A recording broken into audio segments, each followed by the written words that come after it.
Thank you, Madam Chair, and thank you, members of the committee, for being here today for such an important conversation. And I really do want to thank the folks from the AG's office for their expertise. Is just stellar. We are really fortunate. So I came to this problem through a detective in my district, and he's here with us. We're going to hear from Detective Martin in a bit. So this is coming from the real world, and I have a person in my own personal circle who was trafficked. And when, after I had talked to Detective Martin about this, he brought it to us. After I talked to him about this, I talked to her and asked her if she had ever tried to prosecute. And she said, no way would I do that. It's so scary.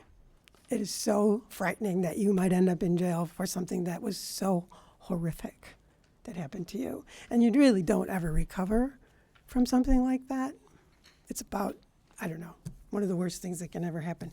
And I don't know if you guys know this, but Michigan is 5th in trafficking in the country. We are particularly bad right now. We need to do better. And we have good laws. And the reason that the Senate bills came about was because of Detective Martin saying, look, I have an idea.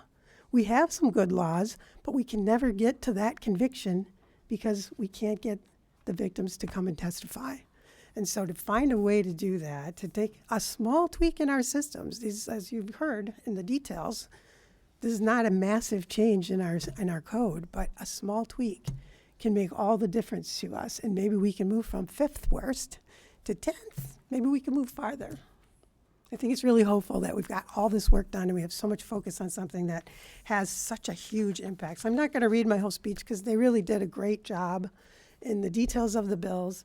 I just wanted you to hear a little bit about why they're here for us and why we did the work and why we dragged the Attorney General's office in to help us with this. So.